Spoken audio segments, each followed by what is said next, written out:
So welcome to Make Some Noise with Doug DeJong. That would be me. And tonight we have some amazing people who have real experience about running real bands that really matter. So if you have any questions, please type them in the thing. Actually, it's over there. I don't know why I'm pointing that way. And also marketing campaigns. You bring all your questions about what is going on where, and we will get some answers. So let's bring in the ladies right now. So here we go.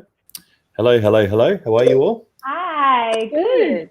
And I might, I'm going to go and share this in the background, but does anyone want to do the intros first about who you do, what you do, and where you might do it? Maybe Tara, you've done this before. I'll let you go first. Here we go, Tara. Cool. So I'm Tara Hart. I run the Emerging Musician, which is a networking and professional development page which is going to grow once I finish my master's, which is in international music business. And that will be at the end of this year, that will be all done and dusted.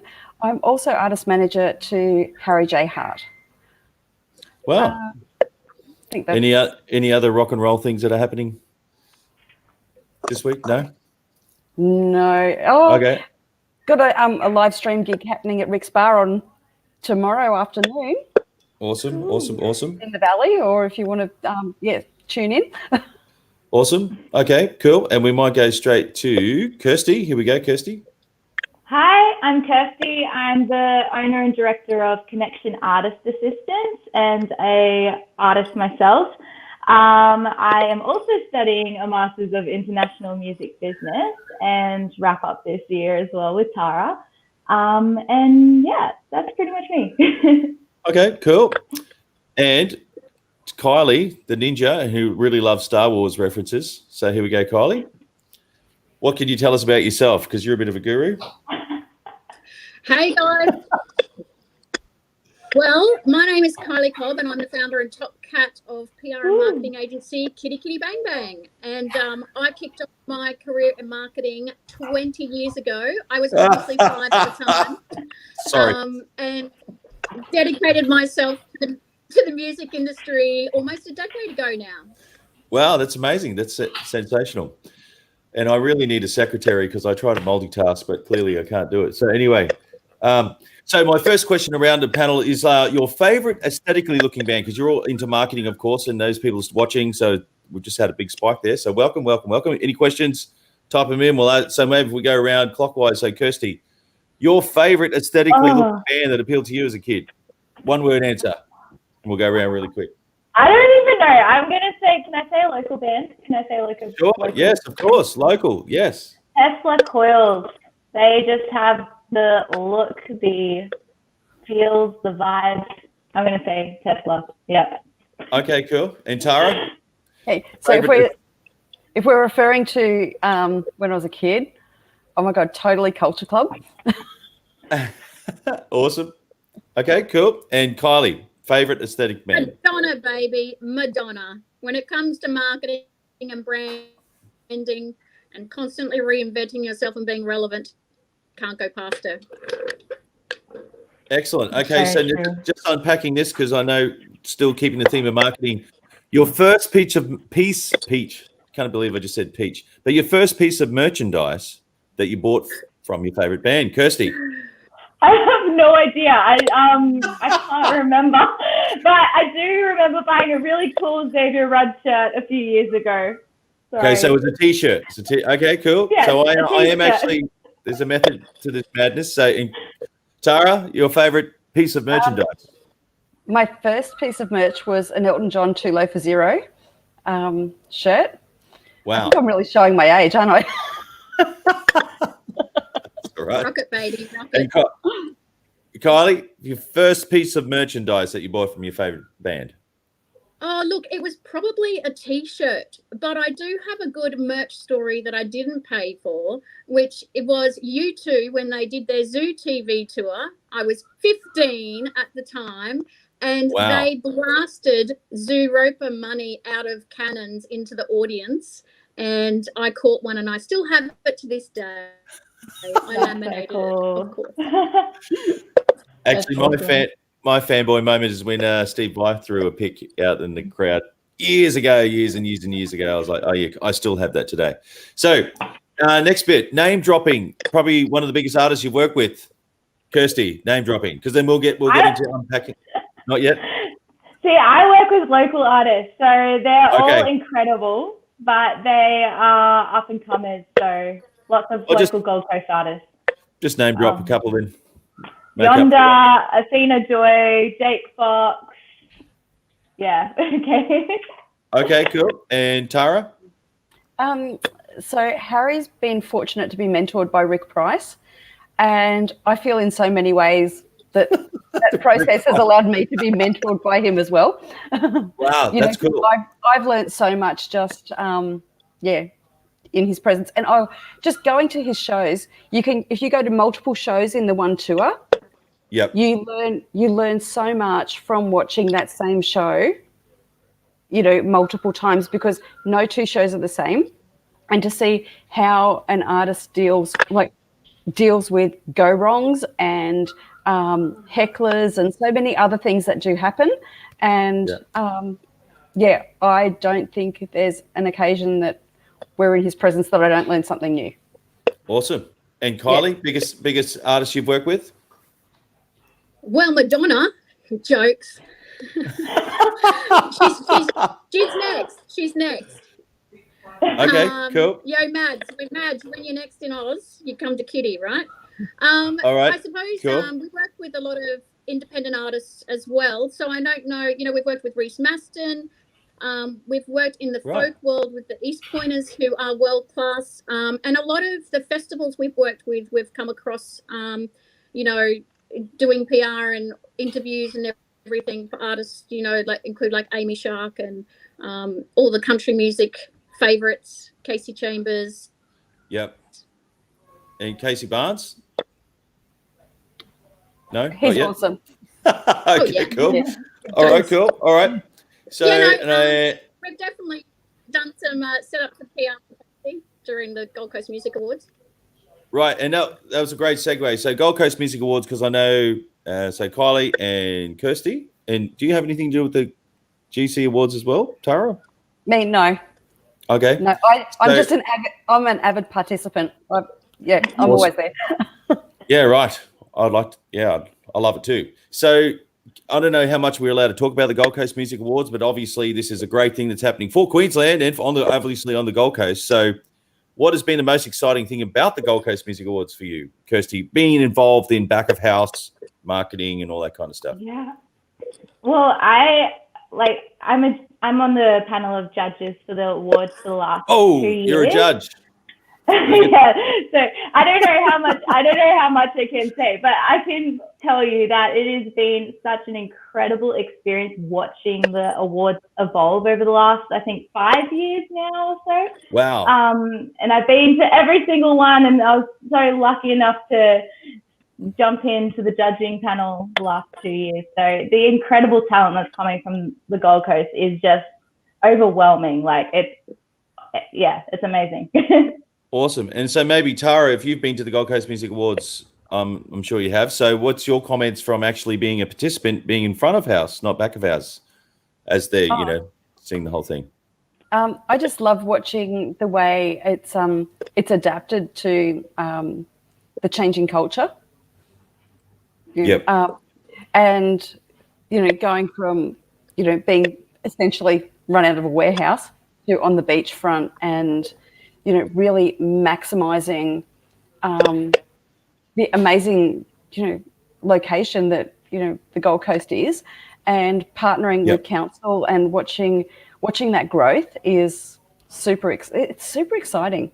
Yeah. Awesome. That's really, really cool. And then Kylie, being instrumental to this whole campaign, I've been told. So what's been the most exciting about that for you? And where do you get your inspiration about how to run such a massive event? I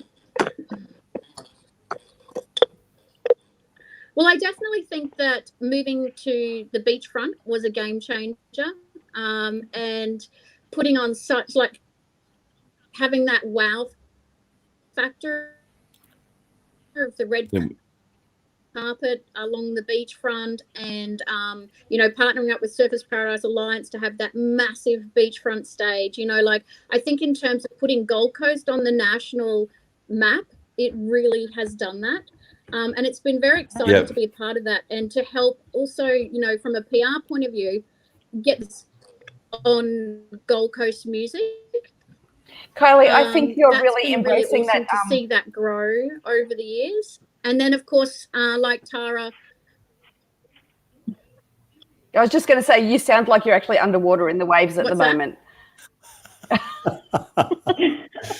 There's no audio. You have to speak nice and closely. Right. How's that? Is that any better? Yeah. Well, I think that's really cool to be. And here we go. We got people from Tasmania watching. So hello. We have Jenny Poitnoy from Alabama watching and listening from America. So I have no idea what time it is in the States. There we go, from the USA. So I think that's really good thing about the location. So I know we're talking that from events point of view. So what influenced you to make that decision to move the Gold Coast Music Awards to a beachfront? What made you want to do that? Well, they came about through the partnership with Surfers Paradise Alliance and, awesome. the Surfers Paradise Live Festival. And once you form a partnership like that, the ideas just flow and the opportunities open up, and then you look at how you can maximize them. Am I coming through clear, or I'm still in the waves? Yeah. Better. No, that's way better. That's way better. That's great. Okay, cool. So, and I know the Gold Coast Music Awards did it all. Did they do it live stream this year? Did you do it all online? We did. That was like a really interesting exercise, challenging right when COVID hit Australia and lockdown started happening, and we were all homeschooling children, and things were at that point changing so rapidly that we would brainstorm ideas of how to turn this into a really banging online, virtual iteration. And then 2 days later, everything would change again. And wow. We're really, really stoked with how it turned out. Yeah, well, congratulations. That's really good. It wasn't necessarily live. We, it was really well produced and put together beforehand, and then we premiered it and treated it like it was live. Okay, cool. Awesome. Okay. And I guess before we get into some breaking down and business plan stuff, we should have a coffee cup competition. So who's got the best cup? Who's got the best cup? With Kylie's cup. Not a coffee cup. Does Kylie have a cup? No. Yeah, no? Kylie does have a cup. Is Kylie still with us? I think she might be frozen. I think she's frozen. Are you in a Disney movie there, Kylie? Are you there? Frozen? That's a good frame, though, Frozen. Can you hear us, Kylie? No? Okay, we'll keep rolling. Just keep smiling, Kylie. So over to Kirsty then. So your day job when you're not judging for the Gold Coast Music Awards is you internationally market stuff. So can you maybe tell us what you actually? Oh wow, look at that! What can you tell us what you actually do when you're marketing internationally? Yep. So I work with a couple of SEO and Google Ads companies to basically get our products out there and our services out there. We mostly focus on Australia, but yeah. So yeah. Okay. So in what? Obviously with SEO, with the marketing concept, because I do want to unpack the plan, and hopefully Kylie comes back wherever she is. I don't know. Yep. I don't know why I'm looking for her because she's in the computer, but so about we talked about different platforms. So what's a new platform that you've used to actually start marketing? So with music, I've been really experimenting with TikTok. At first, I was not a fan at all. I downloaded it, had to play with it, and deleted it because I found out China was stealing all our information. Oh, really? Okay. Well, apparently. So, but everyone's on it now, so you kind of you go with what's happening. So I've re-downloaded it, and I found a couple of tricks to get your views up. And I think I downloaded it 2 days ago, and I've like gotten, I think, 12 new followers. So it's not massive, but it's a start. It's a slow process, I find, with this new platform. Yeah. Yeah, right. Well, I had to con my sister into getting on my TikTok to do some kind of dancing because anyway, it didn't go. I think about 4 people watched it, and 3 of those was my mother. But anyway, you get that. So Awesome. that's cool. So maybe over to Tara about what's your platform of choice, and we'll probably unpack that question into actually a business marketing plan for an act. We'll come back to that. So your platform of choice. Oh, this is just downright painful at the moment because I would have said previous to before COVID, I would have said yeah. Welcome back. I would have said Instagram before COVID. Yeah, sorry, I just saw a cup. Yeah. Yep. Sorry, Tara. That's right. With COVID, had some really exceptional take up on Facebook. But all these people were like finding Harry's page, but it means nothing if, so he's now got 7,500 followers, but his posts are only seen by between 300 and 700 to 800 people. So, I'm just in this completely jaded, going to really focus heavily on going back to developing further the mailing list and just, Right, not direct worrying mail. about a platform and just, connect directly with the people that want to hear from him. Interesting. Okay, cool. Well, and I'll come back to unpack the whole marketing concept. But before we go to Kylie, Andrew Bonica, how are you, sir, in California? He used to be the main man at Line 6. So I need an endorsement, man. I need some guitars. But anyway, so over to Kylie. We're just talking quickly. Here we go. Quality over quantity. Okay, cool. Thanks, man. So just your platform of choice right now, and we'll unpack why in a minute. So just straight off the bat, what's your favorite platform right now? Instagram. Okay, cool. So everyone in America, I was just in the States earlier this year. Twitter was everywhere in America. Everyone was on their telephone doing their thing. And I didn't understand why, but that's just their thing. So the big question here is a marketing plan. So maybe Kirsty, if you want to go first, and then everyone else can unpack it. So if I was an original band, because you're working with original bands from the get-go, what do I need as a marketing plan? And maybe 4 or 5 points. What does it look like? Well, I think it can change depending on each band. I think like I personally like to work with bands who start fresh because I love the branding aspect of it all. So I think once you find who you are as a band, it's a lot easier to market to wherever your audience is. So for example, I worked with a band called Yonder. It's an emerging Gold Coast band, so shout out to the boys. And they started from scratch. We sat down, we figured out a band name, and then we went from there where we're like, okay, what colors represent Yonder? And then we go from there and figuring out the branding aspect of it before we even look at, okay, who's our audience? And then, so once we figured all that out, then we're like, okay, so they had their sound already, which I think comes into the whole aspect. Sound is first? Does sound come first for you, sound? Yeah, I would say probably the sound, because I mean, that's what you're marketing. Like, you're marketing the music, so yeah. Okay, cool. So I've just written down sound, then colors, and then name. Cool. And maybe just one more point.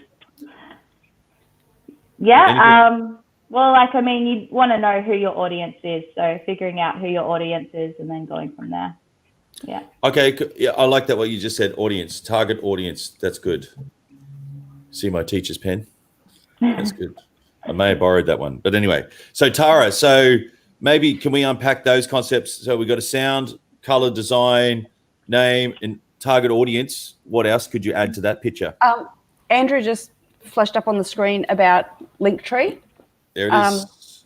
Yeah, Linktree is a great tool because you can just send them to one link, and then from there it can have whatever you want in it. You can send them to your merch shop. You can send them to your PayPal if you're taking donations. You can send them to your Facebook, your Instagram, your website, to ticket sales, to your Spotify, wherever you want them to go, you can direct them. You can also run a similar concept through your website, though, so that you're collecting the data rather than Linktree collecting the data. But if you're not at the point of being able to set that up yourself, Linktree is a really convenient and a great way of putting everything in one spot. And I think streaming is a great example. Not everybody uses Spotify, so it can be a little bit presumptuous, perhaps, because just because most people use Spotify, all don't. There's a large proportion that still don't. And this allows you to go, all right, here's your different platforms, take your pick. Right.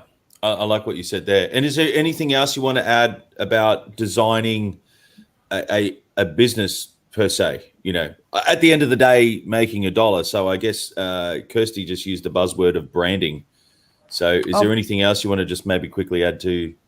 Yeah, I think branding's key, and staying on point, and having a timeline or a plan, and knowing what your message is and whether that message might need to come across through a series of posts and marketing, strategies, and making sure that they all align and you're creating a united front in whatever message you're sending out. Okay, that's good. And I've got heaps of questions for Kylie, but maybe just unpack this stereotypical one. You can hear us, Kylie, all right? Yeah, can you hear me? Okay. Yeah, cool. You were in a Disney program called Frozen just before. So I know. So question. So just a stereotypical rock and roll. We have a band, original band, and as discussed, we have a sound, colors, so wardrobe, maybe. Oh, actually, Kirsty, was that colors with the signage or actually what the boys are wearing? When I said colors, I meant like aesthetics in general, like when you look at the band, what you would see. Okay, that's good because people don't think of that. Yeah. Okay. So we got sound, colors, the name, and an audience, not one person, audience. So what else would you add to that, Kylie, to unpack as a stereotypical original band plan? Well, look, I think something that I've discovered over the years is that artists are often missing some key pieces of the marketing puzzle.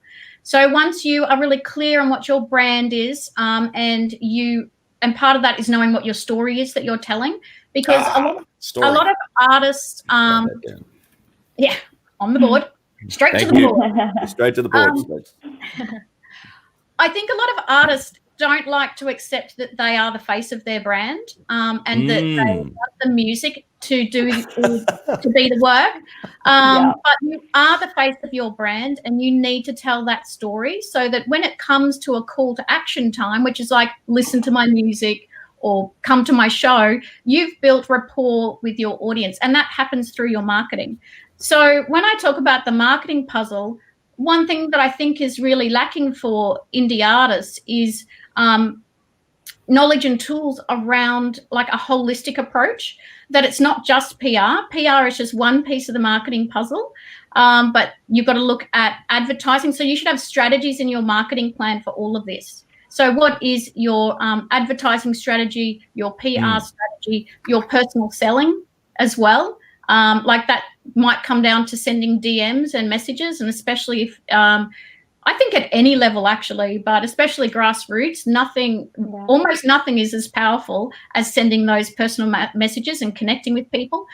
But you need to have it backed up with broader strategies that raise awareness. How's that? Yeah, keep going. Strategies to raise awareness. Now, Andrew in California was giving you the thumbs up. Great point, Kylie, and everyone. Artists can be shy. Yeah, but keep talking. Yeah, sorry. I'm just engaging. Hey, Andy, how you going? I'm just engaged, trying to multitask. I need a secretary. But anyway, keep going. No, you're acing it. You can do it all, man. You can. That's why I smash cups all the time. I need a cup endorsement.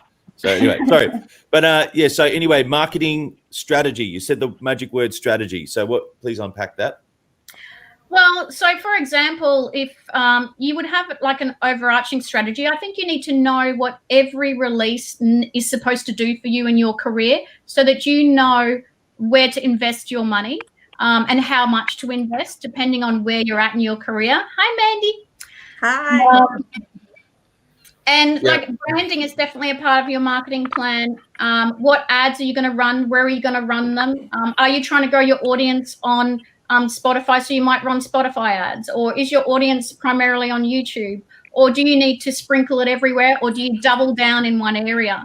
And then you also need to have social media strategies as well. And we know that digital, I think you still need to have your analog strategies, which is things around maybe poster runs, depending on, obviously not so much now. Yep. And,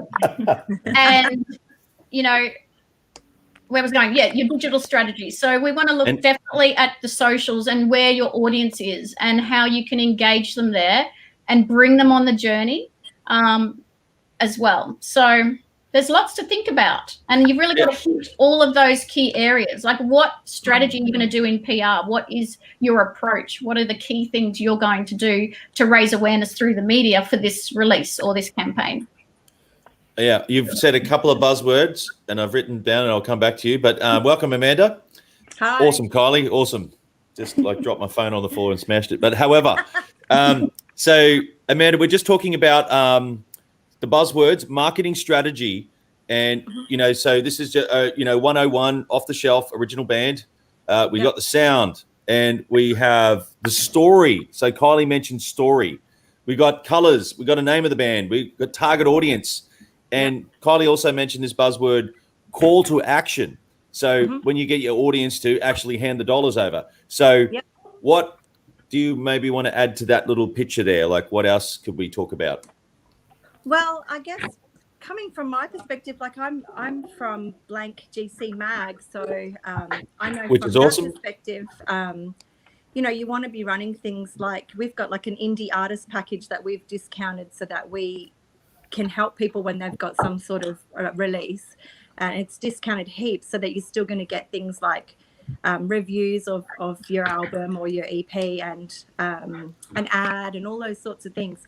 So I think that's important to look at where you can push it out, which I'm sure Kylie has said that with her PR and everything. You want to make sure that you're putting it out as many platforms as you can. There's another place on a Tuesday night on local radio. It's 94.1. They do a thing called the local gig for 2 hours. Stewie? Is that Stewie? Yeah, Stewie Fairhurst. Yeah, Stewie. So I'll be sending my stuff through to him, things like that. I'd just be getting myself a really good press kit together. That's something that we see all of the time. People might not be represented by anybody, and then they're really good at their own craft, but they might not be really good at pushing themselves out there. So they'll try and sort of send through photos from their iPhone, things like that. But we're trying to help promote people. The best thing you can do is get good press shots and get someone to help you write your bio if you can't do it yourself. Right. And just get it out to as many people as you can. Yeah. And do you mind just name dropping like the blank GC, which it used to be printed press, right? I believe it's now digital. Is that correct? No, it's just on a little bit of a break. We're coming back into print, for October 8. We're back on the streets. So we've just pulled it off the market for a bit. Just because we didn't know where we could distribute through all the cafes and things. So of course. Yeah, so we've had to sort of pivot a little bit in these COVID times, but we're back from October. So, but anybody now that's releasing anything, I can't believe how much people are releasing music now. We've had so many people sending things through. So for now, we're still doing like an indie artist package that you can do stuff online. But from October, we'll be doing it all in print as well. Awesome. And what's the email address people can, or maybe the website that people can find the blank GC It's just www.blankgc.com.au, and I'm at amanda@blankgc.com. Awesome. And I can help you with any of that sort of stuff. Yeah, oh, that's awesome, because we got 3 people here for those people who just joined in who are actually actively involved in the Gold Coast Music Awards. It's a thing. Yes. So my next thing is a big dollar sign. So I'm just going to quickly go around. So Kirsty, I have a band. I have maybe a little bit of money, but where do I spend the money and how much am I in for? Because, a lot of guys, and maybe I was one of these myself, starting out, and you do your thing, you go and spend your money, and then it's all about the guitar part, the performing part. But then, as Kylie said before, have to be more holistic. So maybe in your experience, where would you recommend? Well, how much and what do I spend it on? Yeah. Well, I think it really depends on where you are at as a musician. Like, I mean, I wouldn't, if it was my first release, I wouldn't go to someone like Kylie and be like, here, take all my money. And yeah, because I wouldn't, no one knows who I am. So I would probably start a bit smaller than that and put it into, a bit of maybe merch even, something that you can have a physical product that you can give someone to start kind of building a bit of an audience, start to, I guess, get your name out there a bit more. That's for like a first release. Once you start like getting to that stage where you've got a few singles out, you're about to launch an EP, that's when you hit up like a PR person, or, you start looking for someone who's going to work with you and get your music where you want it to be. Yeah. And can you maybe realistically, a real dollar figure that you're looking at for this kind of introductory? Yeah. Even if you just make it up, that's cool. I'm not going to check it. Look, I'm not sure. Like, I couldn't give you a dollar figure. I'll put maybe Amanda or Kylie. Okay, Kylie, what's a dollar figure? Well, look, I think if you're just starting out, don't be afraid to DIY it as much as possible. Yeah. My main advice is to make sure you are investing in each of those areas of marketing, because that's how you're going to then be able to build on that time and time again.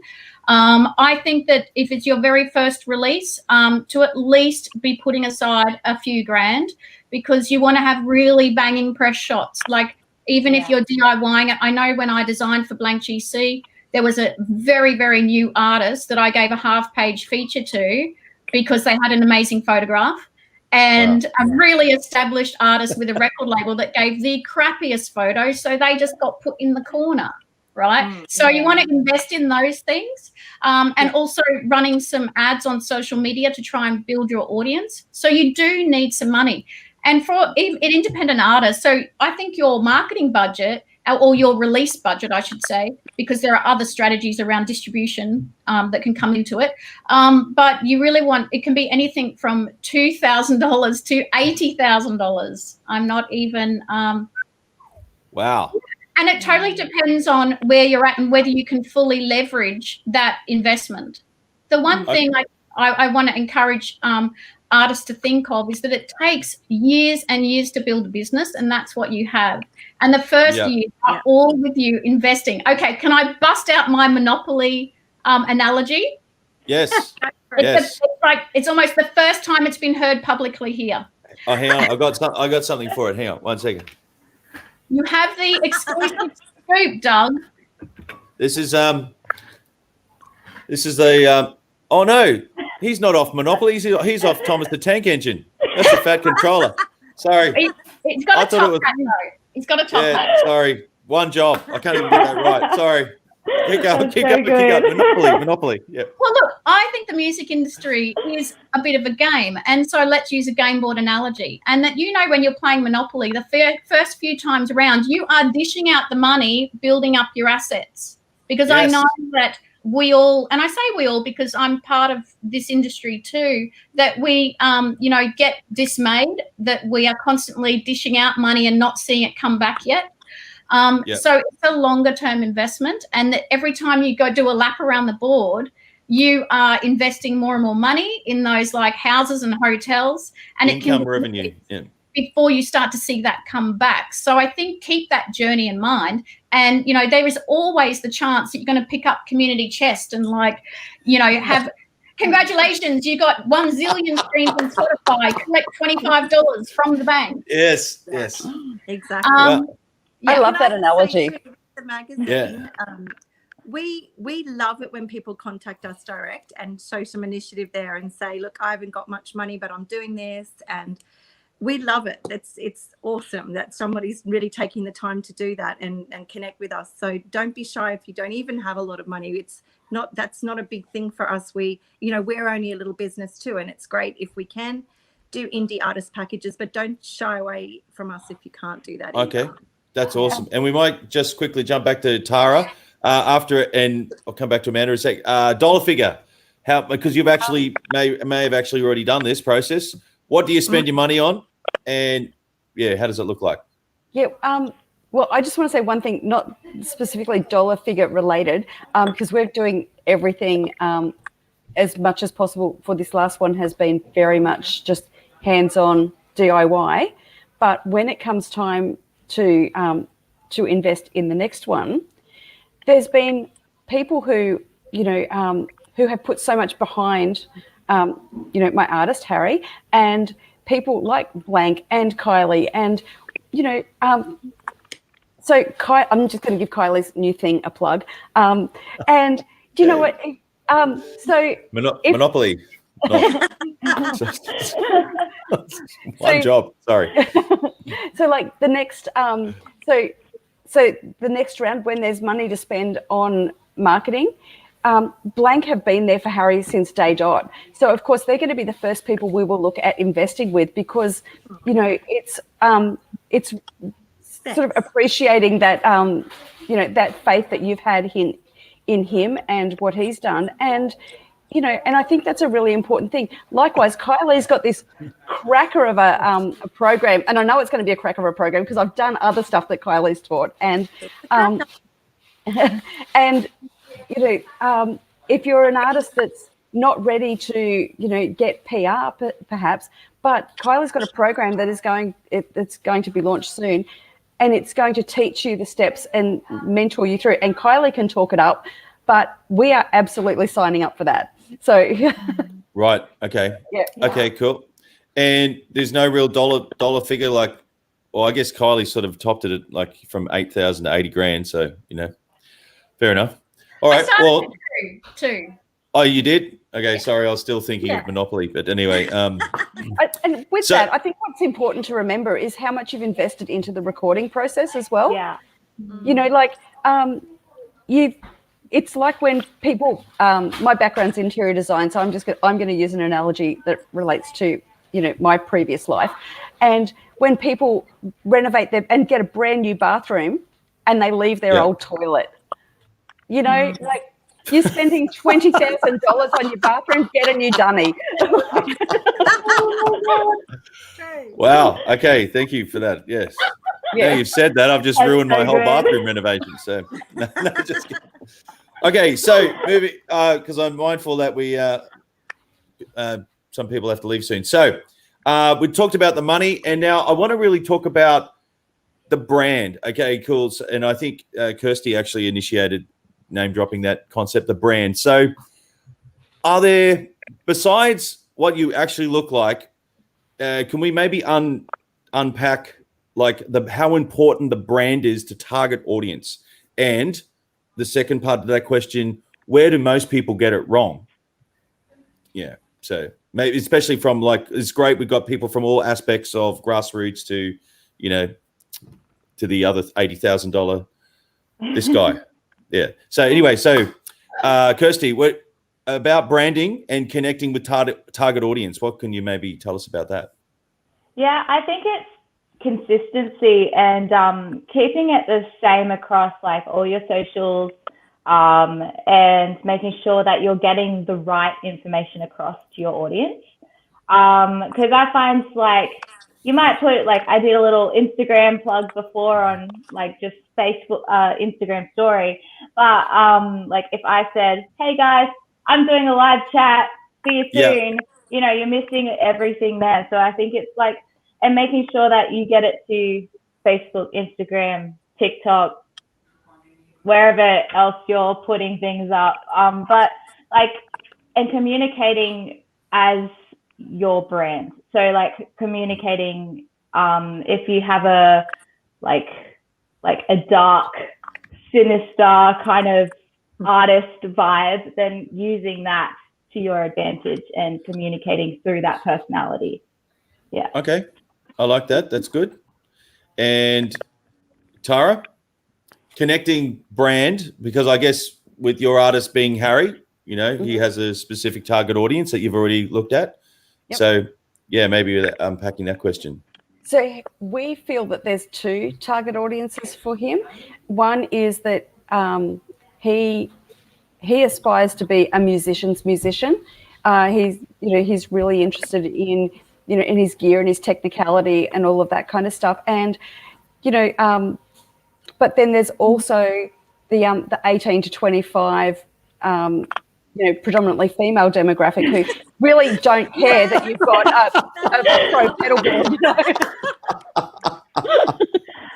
Go Harry. Oh wow. Yeah, they're not interested in your guitars and and all the pedals on your board and all the rest of it. But so there's two completely polar opposite demographics that we're working with. Wow. Okay. Yeah. So, and have they actually? So, my question is actually, what do you do to connect the brand to the audience? Do you actually get him to wear any colours or haircuts? So, with the surname Hart, ever since he was little. So, just to Cool Cup. Yeah. With the surname Hart. Yep. Yeah. So just to clarify, Harry is actually my son as well. And so when he was a little tacker, we used to put his name onto his lunchbox and everything as a H and a little love heart. So then when he became an artist, he started as Harry Hart, but then of course Colin Firth's character is Harry Hart in The Kingsman. So you'd get Harry on about page 13 of Google. So that was pointless. And there's also, we have since discovered there is another Harry Hart musician here in Australia. But so we put the J from his middle name into his branding. He comes up, in the searches with ease.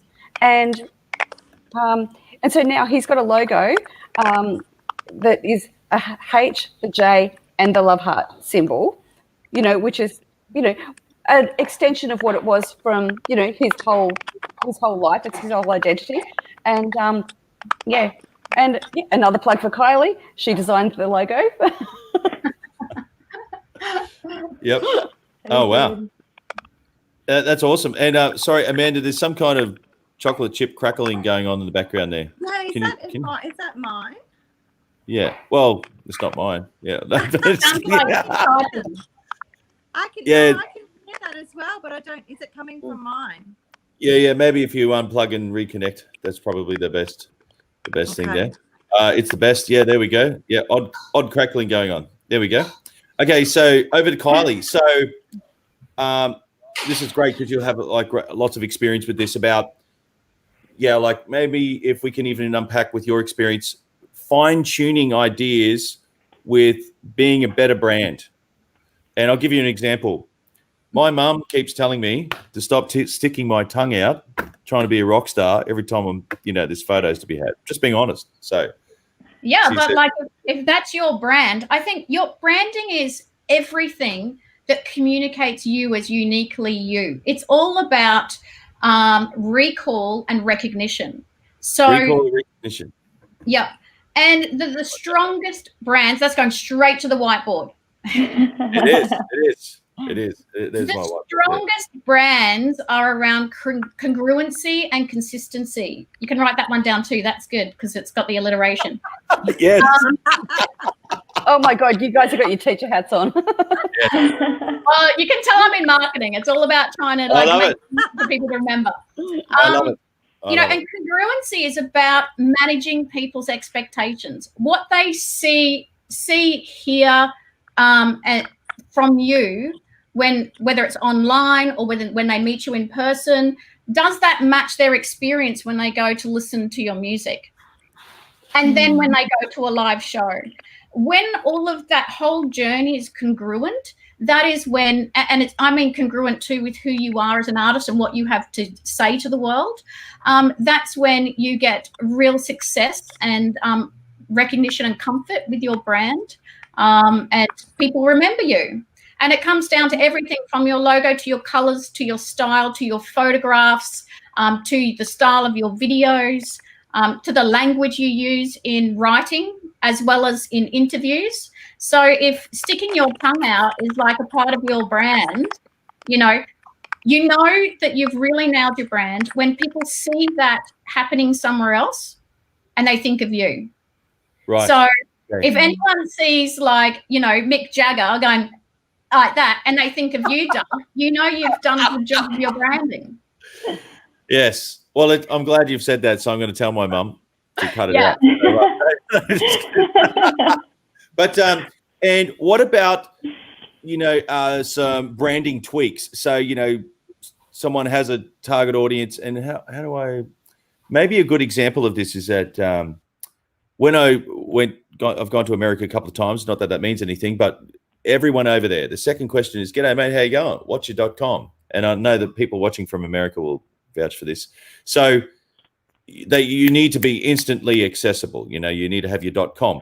But the next thing they want to know is your video. And I think you already said that. And what was my point is, what kind of tweaking can you tell someone, hey, if you do this, this will help grow your audience? Any ideas off that? I mean, when I first started marketing 20 years ago, we used to say that someone had to see or interact with your brand 3 times before they would recognize and recall it. Well, nowadays that there's so much extra information going in, it's at least 7 times. So you have to think about what are the 7 touch points where people can see, hear, and read about me, so that I'm basically everywhere all at once. Everywhere they could go, I'm there. And the other thing to think about as well is what kind of channels and media you own and control.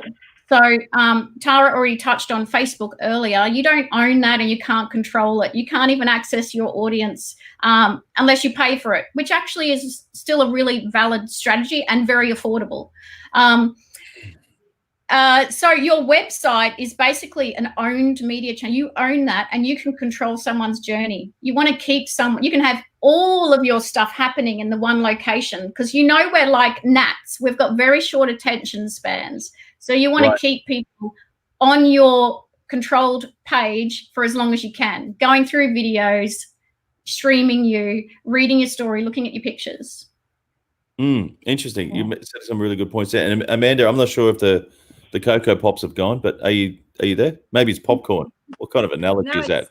What do Cocoa Pops sound like? Noise. I'm not sure if it's coming from me or not, but I keep hearing it too. Well, just that question and congruency, Kylie, I wrote that one down, and recall and recognition for brand. So maybe is there anything about adding that to a band, giving points of reference to improve the brand? Well, I can only really discuss that from like our marketing side of things, I guess, with the magazine and the music awards. And the 2 things I can think of is like what Kylie said about, people need to see you at least 7 times now. And that's the same as when people do a campaign in our magazine. Like I say to people, the best thing you can do is do multiple editions. Like you don't have to spend a fortune, but if we can even space out your campaign so that you're doing an interview in one, so that we're talking to you in one, but then the next one will follow up with an ad that you're paying for, that's got tickets to your show and links and things like that. So that's that side of things. And then with the music awards, I think another big thing to mention is, I think it's important that everybody considers whether or not you're going to win or not in the category that you nominate for. It's really important that you become a finalist or get into the music awards, because when we look at all of those people that have come through that nominate, there's bands that we've never heard of ourselves before. And I think that's important, that you just throw your hat in the ring, and it's not always about winning. Sometimes it's about just being part of that and being a finalist with somebody, say like Amy Shark. I know, I think it was last year we had Brooklyn was on the cover of the Gold Coast Bulletin as a result of being a finalist alongside Amy Shark. And she was like, I've never been on the cover of the Bulletin before. And, you know, she's on the cover of the Bulletin saying I'm a finalist equally with Amy Shark. So there's a lot of really good outcomes you can get from doing that sort of thing too. So I guess, yeah, just throwing your hat in as many places as you can and not always being about winning. Okay, that's good.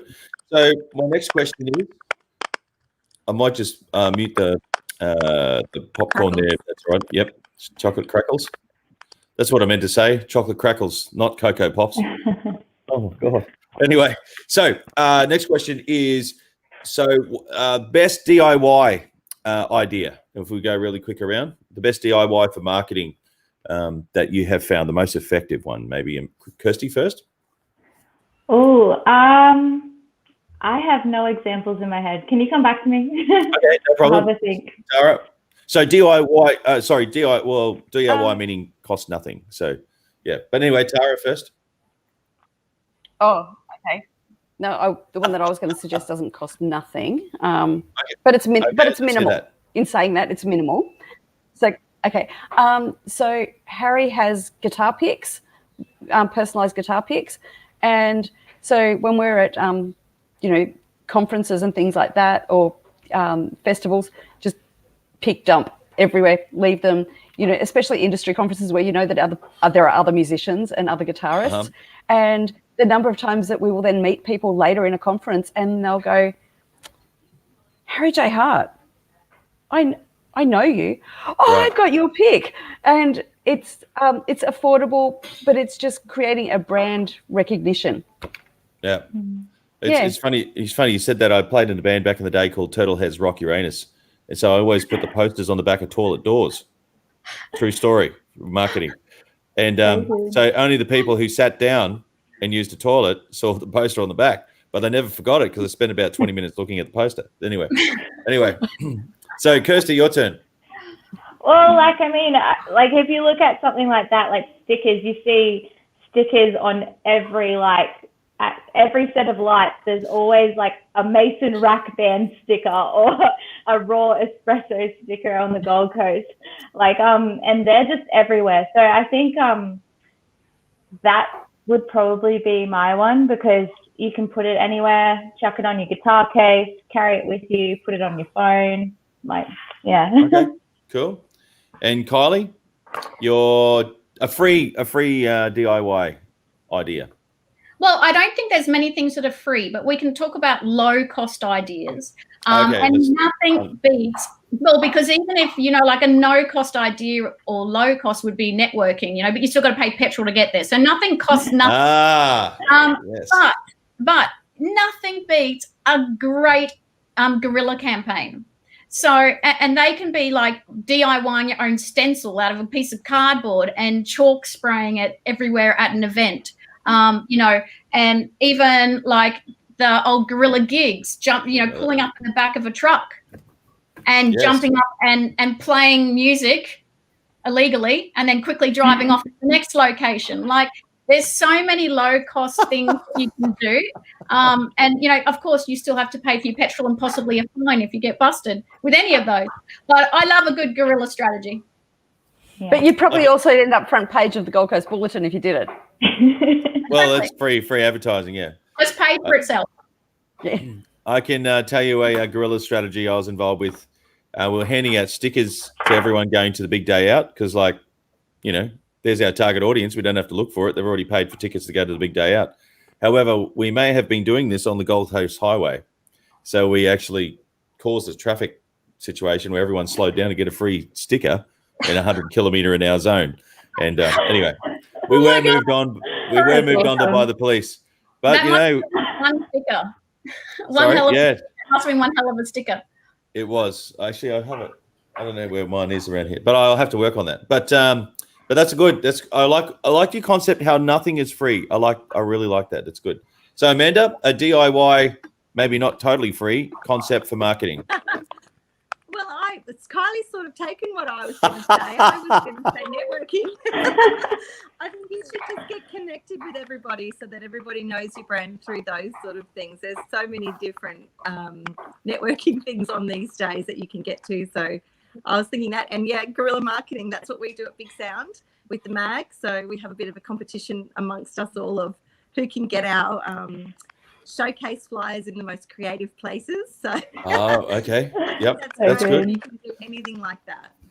Okay. That's really, really good. And my next question is, so we've spoken about what's the best way of doing things, but what's about sorry, Amanda, you already done it. There you go. Read my mind. I would like to unpack about how do I say, what's the farming and harvesting a platform, if that is such a thing. I just made up a new verb, and I'll just unpack it. So I've looked at Periscope and I've looked at Twitch. I haven't got a clue how to use Twitch, but I still broadcast there. I don't know I guess it's all for gamers. And from what I know on the net, Twitch is just about to change again. And Periscope, who knows what the hell's going on there, but I still broadcast there. I'm actually broadcasting there right now. So if you're actually from Periscope, please say hello, because I haven't seen any action from Periscope. Anyway, my point is, do you believe to just find one platform and just keep fanning the fire and crushing it, maybe Instagram or Facebook? Is it better to just do one and command it, or start on all? So maybe Kirsty, do you want to go first?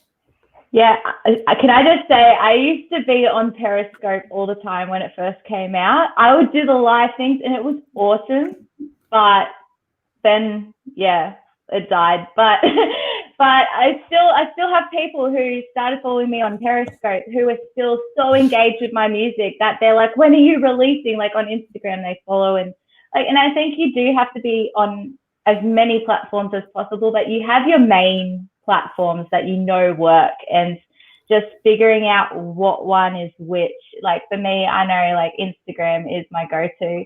That's where most of my fan base is.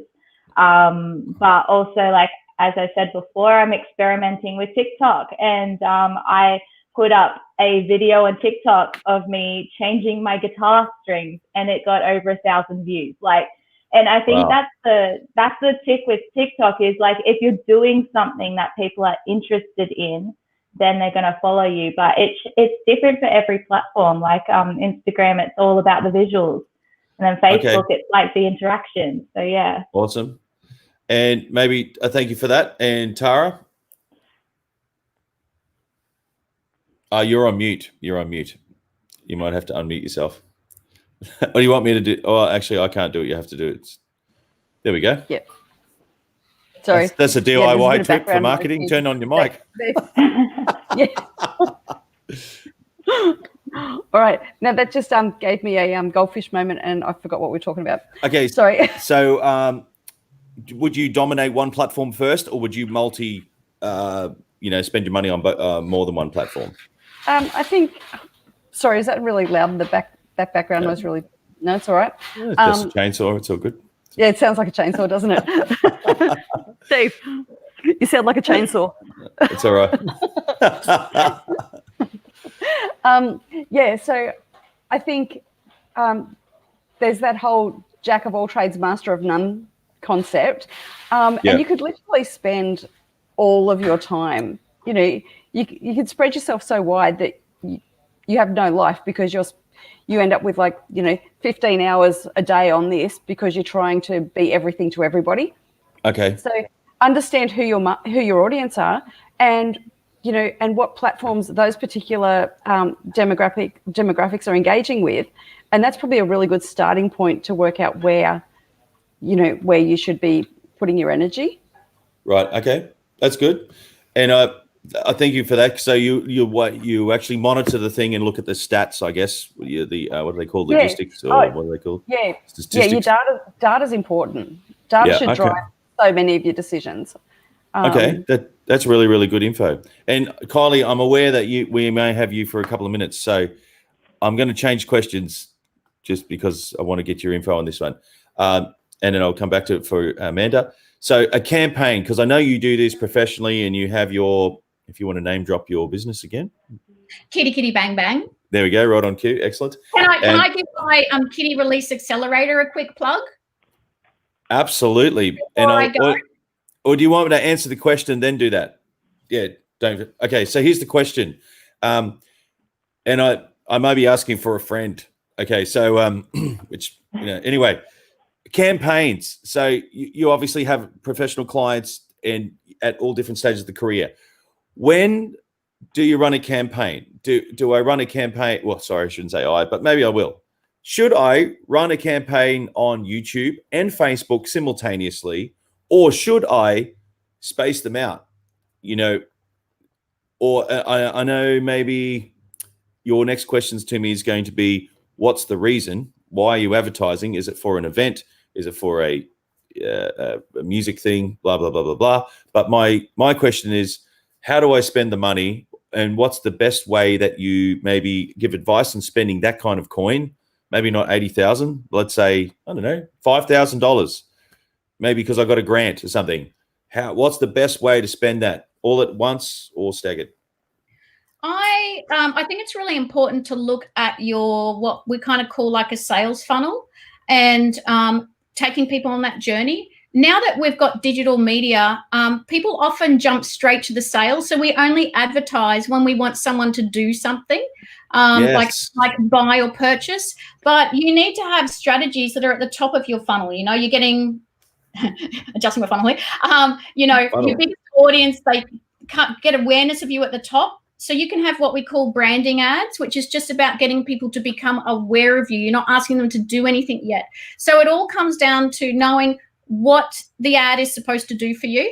Is it to raise awareness so that we get people into our funnel that we can then retarget to have, getting them down and down our funnel till they are taking the action we want, which might be following you on Spotify, or it might be buying a ticket to a show, or it might be streaming your song or watching your video. It's not always necessarily a monetary action you're wanting from someone. So, and it's also about your audience and where they are and what your assets are you have to work with. So sometimes it can be a brilliant strategy if you have really strong visual assets to use and it fits within the YouTube landscape. And if that's where your audience is, then, I think it comes back to as well being in as many places as you can so that people are getting those 7 touch points. So, my advice, again, depending on your goals, your budget, your strategy, would be to be in more than one place at one time.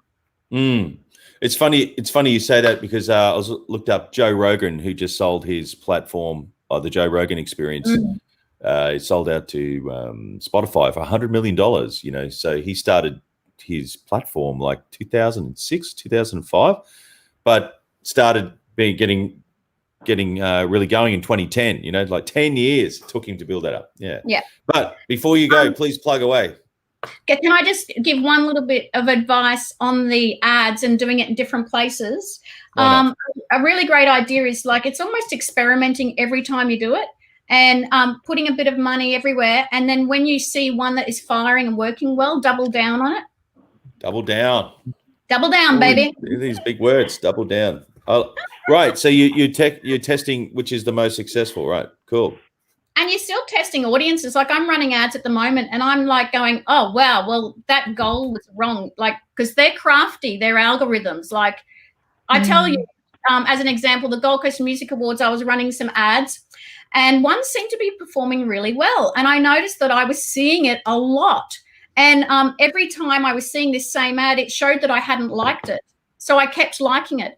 And I realized that Facebook's algorithm, the goal was set to be engagement. So it just kept serving it, I'm sure, to the Gold Coast Music Awards team, because we kept engaging with it.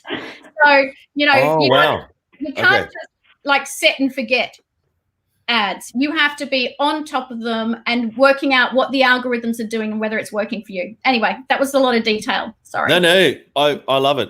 Maybe we should schedule something else in again for later. And I should also, before you say your spiel, anyone who's watching who needs assistance from any of these ladies, please engage. Just do it. Otherwise, I'll send it. This guy who I thought was from Monopoly is not. He's from Thomas the Tank Engine. So, and I don't even know why he's in my studio. But anyway.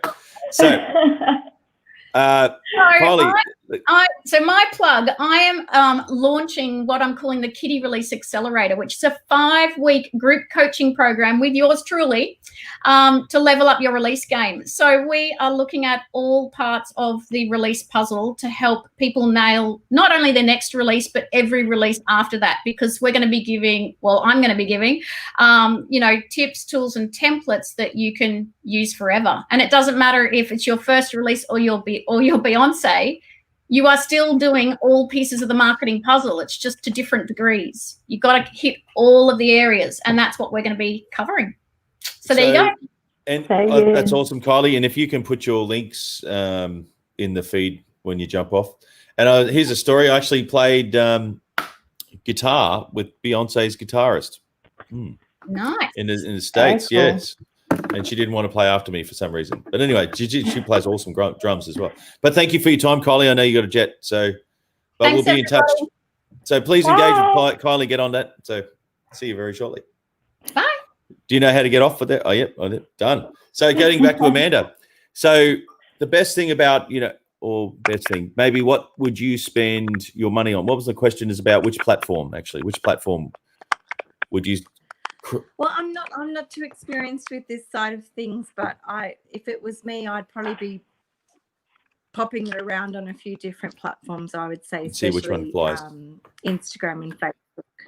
Yeah, I would say so. We in the magazine we predominantly use Instagram and Facebook. We have a Twitter account, but we don't do too much on that. But I think that's what we do. Oh, that's awesome. So I'd say to do that, and a lot of you like Instagram lives and things like that. And here I am with a marketing thing, and I forgot to put my own marketing thing on. One job. And if anyone is watching, please like the Doug DeJong music page, which you're probably watching it from this thing. And here's my YouTube. Shameless plug. Anyway, and here we go. Click and follow. Click like and follow. So maybe 2 more questions if everyone's cool to hang around for a sec. Maybe what is the marketing disaster you've seen before that if you could ask them to do it differently, you would have told them, Kirsty? Okay. This is kind of okay. Yeah, okay. So this is kind of a marketing disaster. I was working with a band, and how do I say this? So we were in a competition, and they were in the finals. So they're in the finals of this incredible competition, and they didn't hang around till the end. And I was talking to, I can't even remember who it was, but it was someone who we were talking about like deals with, like a label person. And I was talking about my band that I was representing, about deals and everything. And we're doing this great networking. I was marketing them really well. And the bass player comes up, he's like, "Oh, I'm just going to head off." And basically just put his foot in it, and basically the whole deal just crumbled because it was mid-set. Another band was playing mid-set, having really good chats. Gig wasn't over, and he just like, "I'm going to head off." And then the other guys kind of followed suit. So I think when you're, I guess, representing yourself, you are marketing yourself in every situation. Right, and that's showing up and supporting others. Yeah, right. Yeah, like showing up and supporting others, but especially if you're on the lineup. Like, I mean, it's a pet peeve of mine when I go to a gig and the guys who are on there playing a supporting role leave before like the guys who have actually like let them on the, on the bill. So yeah, I think that was probably one of the biggest things that I've seen that I was like, nah. Yeah. Okay, that's cool. And what about Tara? A marketing fail that if you could give them advice and they could do it again, or maybe it's from something you've done yourself. So, don't know. I've been thinking while Kirsty's been talking, and I was like, oh, what? But yeah, I do agree with that whole. Unless you've got circumstances which don't allow you to stick around, and then be upfront Yeah. and tell the organizer in advance, you know, and if they're cool with that, then they can, can continue to have you on the bill. But yeah, be there and, and help that drummer, get his gear in and get it out, and, and don't be the person that just turns up and, plays princess. Yeah. Oh, there's a term for it. Yeah. As much as that's not marketing related, I just think that that's not Okay, cool. that's good.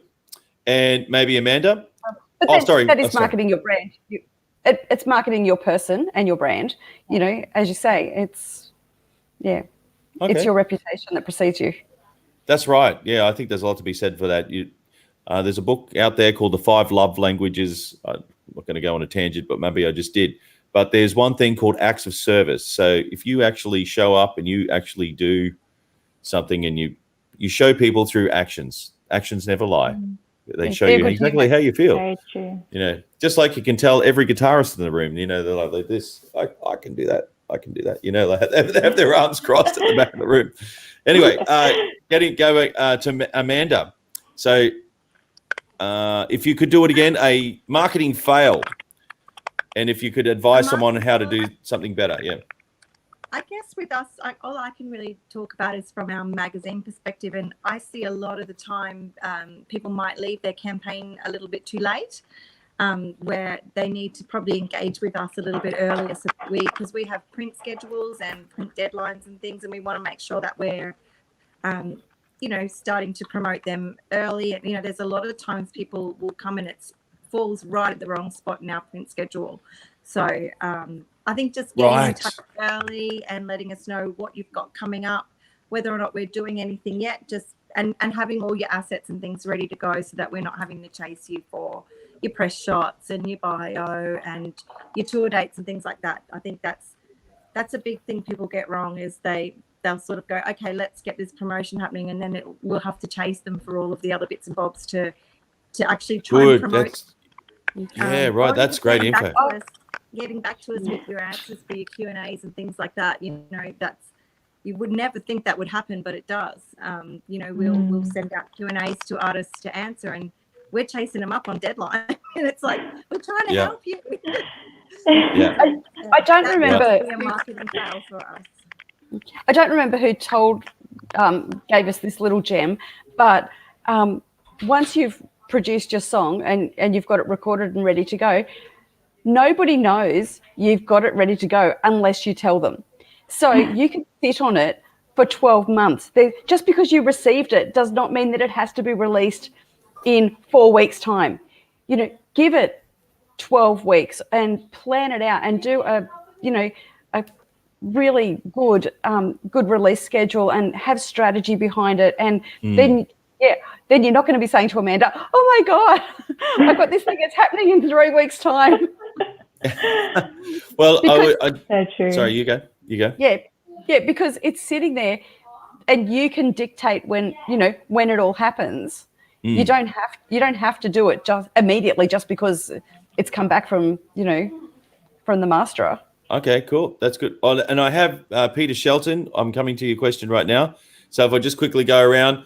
So how hard is it to find or develop a point of difference with a band? So I know we sort of unpacked aesthetically. Maybe you send them all down to Suzanne Gray or something, or maybe not guys.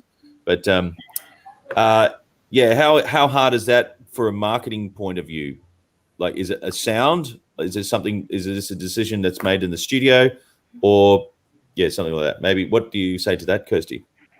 I think it's a matter of talking to the band and figuring out what they want to come out of it, really. So a lot of the time it will come down to the music itself, because that's the product. The artist is the product. That's what you're selling.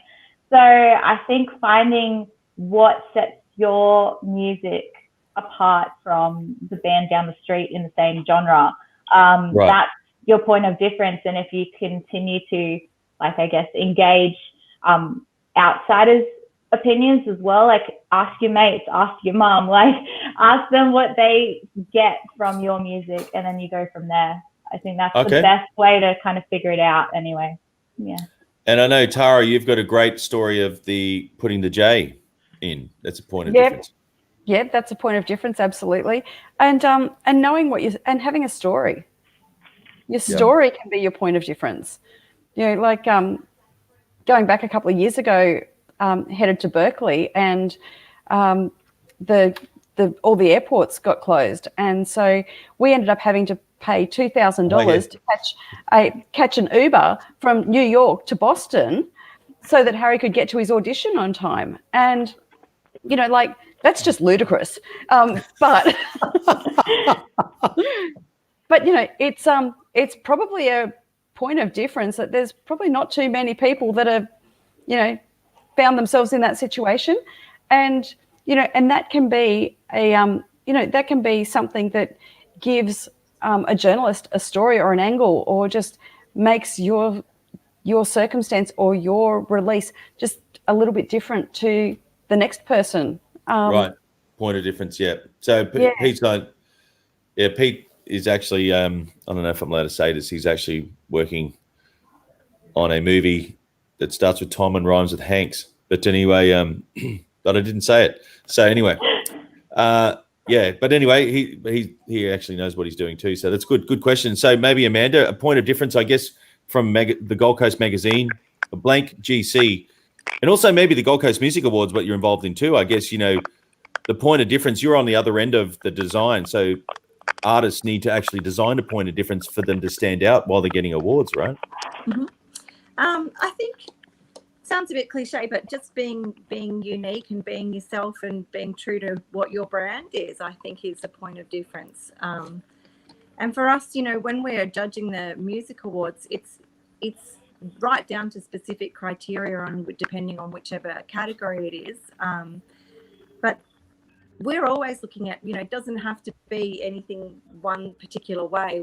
We're looking at anything that has a different point of difference. So I think just being yourself and trying to like be true to what your craft is and what you're trying to push out there will really shine for us. Okay. And but both sonically and also visually, right? Yeah. Oh, for sure. Okay. You know, we're looking at all different sorts of things on the criteria. You know, it might be how you're engaged with your audience on certain things. It might be, you know, there's so many different aspects of what we're looking at. And you know, when people are nominating, they can see that, they can see what they're going to be judged upon. So I think that's important to really look at those facts and drill down on those and make sure that you're really highlighting all of those things to us, because awesome. You know, there's things that we might not know about. You know, I know years ago we had a band, which you'd all know, called Hollow Coves. Who did really well through the Gold Coast Music Awards. But when they first came through, none of us had heard of them because they weren't playing the Gold Coast. They were doing really awesome stuff overseas, and they're amazing and we love them. But, you know, we needed to see from their nominations all the things that they were doing, and you know, we'll judge it from that. So I guess just being authentic to yourself is a really big one. And I like what you said there, that, you know, to actually win awards, you have to actually be out there, like just putting whatever you got out there. And it's not about winning, it's about being part of it, because there's been so many outcomes for artists that might not have won a category in the Gold Coast Music Awards, but they've achieved so much just from being in the Gold Coast Music Awards and the connections they've made and just having been part of that. So I think that's right. Important. Yeah, well, I think that's really, really good. Well, I have one more question, and we should wrap this up. And Dean, I'll get everyone to state what they do in the final wrap up, man. But thank you for asking. Oh, Dion, sorry. I think I need glasses. Should have gone to Specsavers. So, there you go. There's Pete. Pete's watching. Pete's also I don't know where he is. The last time I spoke to him, he was on the Whitsundays on his yacht, and then he was somewhere else. He lives the life, actually. So, so good. So last question is, what passing advice, you know, would you give to someone similar to yourself? So, sorry, Amanda, I might just put that on mute unless you want to put that on the Cocoa Pops on mute for a second. So, this is not directed as a musician. This is actually directed to people similar to yourself who actually have a passion about marketing and engaging the business side of the music business. You know, I guess actually it's in the title, music and business. Yeah. So what do you some words of it, aspiration or advice for someone who wants to follow in the similar footsteps of what you're doing, Kirsty, doing a master's in business and all that kind of stuff. So, yeah. Well, like I was talking to you quickly before the chat. Like, I mean, I started all of this. Whoa, sorry, hey, Kylie. Kylie just swamped everyone. Sorry, God. Yeah, sorry, Kirsty. Kitty, bang, bang.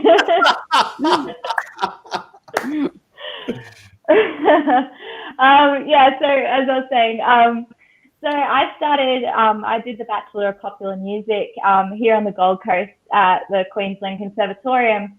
And I started as an artist, just as a singer.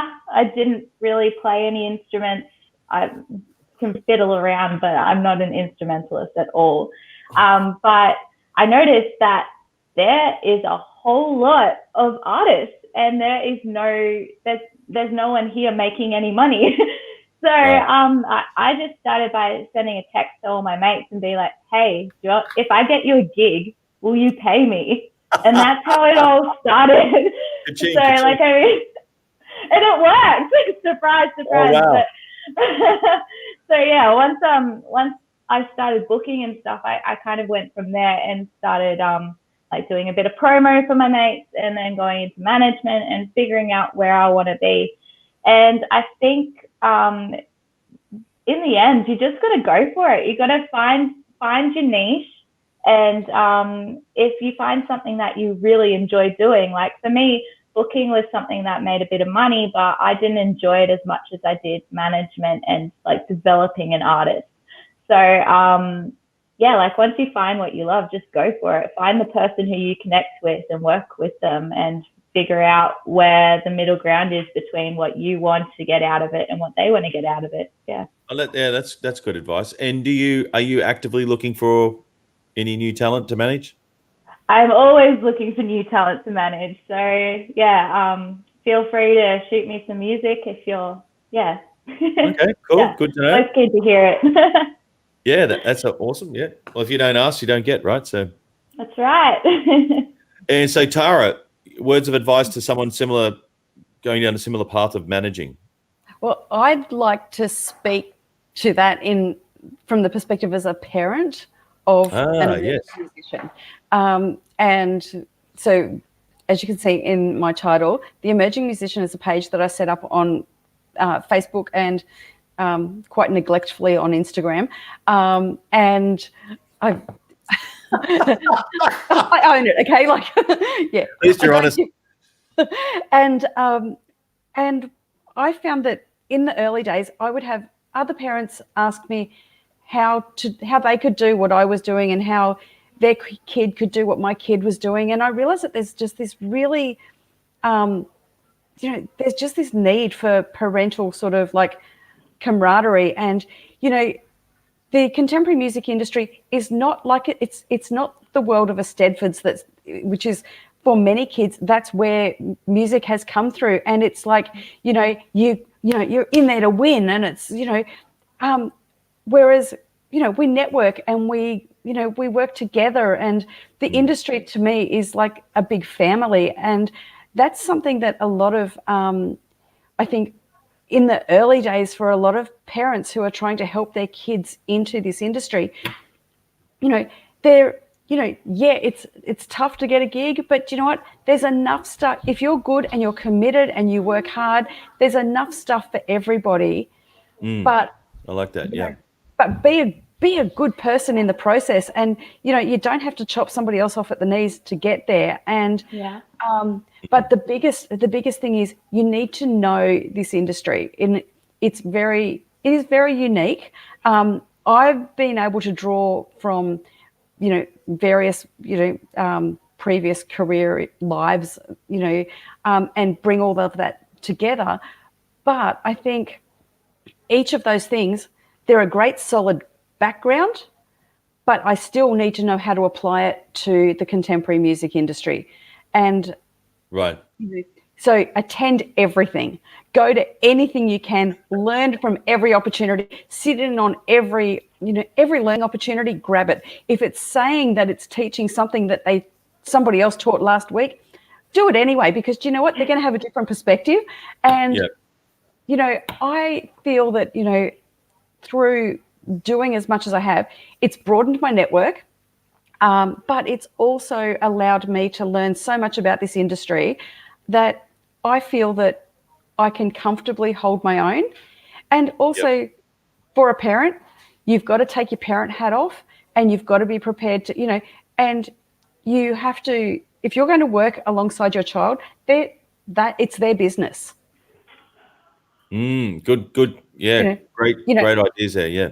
Yeah, I work for him, you know, and we work together for his business and the marketing of his business. Yeah. Well said. That's great.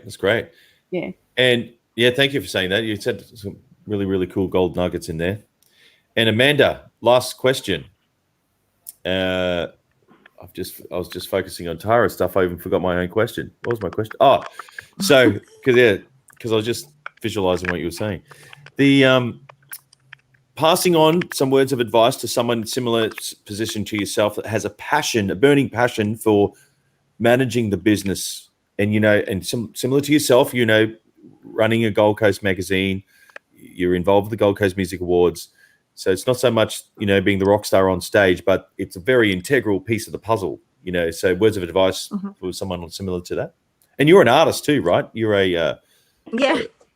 I'm a visual artist as well. An amazing visual artist. Oh, incredible. From that point of view. Maybe we should check some of that out on the way out. Yeah, right. Cool. Yeah. I'm not really sure. Like it's hard because I'm really from that business perspective of things with the music awards and blank. So as far as trying to guide an artist, all I can say is from our perspective, don't be frightened off by media or any sort of awards presentations or anything like that. Just get in there, touch base with us, come to our networking things, introduce yourself, come up and say hi. We're all just normal people, and we love meeting everyone. I love seeing these ladies when we're at our networking events. We're all like family, like Tara said.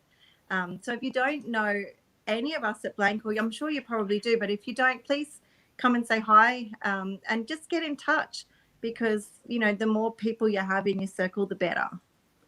Yeah, well said. And that's how I met you two as well, through Tara. Exactly. Like I didn't know you like last Tuesday, or did I meet you Tuesday? Last Monday. Yeah. Like 6 days ago, I met these people. This is real. This is real networking. It works. So, yeah, right. So yeah, I just talk to anyone really, but you know, it's at a blank function. At a function, yeah, right. So this is actually real life. This is what happens. Now they're on a TV show or internet show. Yeah. So I guess I wasn't joking if you got any artwork there, but you know, or we could leave it for another thing, whatever you're comfortable with. You probably caught you unawares. I don't know where it all is. I've got a little bit here in the background. Where's that?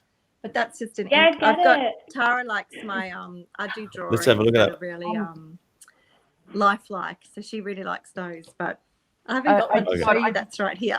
Okay, no problem. I was just all right, cool. Well, if anyone's got any other comments before they would like to disengage, otherwise that's a wrap. What a great chat this has been. Yeah, appreciate it. Yes, thank you so much. Thanks. Oh, you're welcome. You're welcome. And I just got to come back to Dion's comment here. If everyone can please name drop where they find you in your businesses, if you would like some business of sorts, or your socials. Maybe Kirsty, you want to go first? Yep. So my artist Instagram is at Kirsty Abrahams. But I also am the owner and director of Connection Artist Assistance. So you can jump on Facebook there. It starts with a K, so it's Connection with a K, Artist Assistance. Awesome. Just so you don't go to the wrong one. But yeah, okay, awesome. Jump on, shoot us a message. Yeah. Awesome. And Tara, socials? The Emerging Musician on Facebook and Instagram, quite poorly, as we talked about before, but it will get better. I'm about to graduate, then I'll tend to it better. But also, I've got a mascot from the wrong game for you. And Harry J. Hart. So harryjhart.com, Harry J. Hart on Spotify, and Harry J. Hart Music on the socials. Cool. And Amanda, your socials? We're Blank GC magazine. So that's we've got the website, we've got our Instagram and Facebook, and we've also got the Gold Coast Music Awards. And myself, I'm Amanda Gorman, artist. Awesome. Yeah, fantastic. And seriously, check out my first comment to Amanda. I've got to share this because I'm such a fan. And I said to her, you really need to put a note with your artwork that it's not a photograph. It is so lifelike that I'm sure people were looking at it thinking that they were photos, and they're hand drawn, and you are just remarkable. Oh, thank you. Yeah. I remember that day we were at a market and people were asking me about, did I have T-shirts with other artists on them? And Tara said, people think this is just a screen print of a photo, you know that? And I was like, no, you can tell I've drawn it, can't you? And she's like, no, you need to say hand drawn. Well, we'll have to Yeah, organise thank you. an art show of some description. I don't want to check that out. That's cool. I love fine art. I have got an exhibition coming up in October. October 23 at Karma Collab Hub in Miami. So I might put that on there as well later. Awesome. Okay, then. Well, please stay on the line for a sec, and I'll just wrap it up. And don't hang up. I'll just hang up. Right. Here we go. And if if everyone waves off, there we go. So we'll make it official. That can be the outro music. Bye. Cool. Bye. Cool. All right, I'll be with you in a sec. So here we go.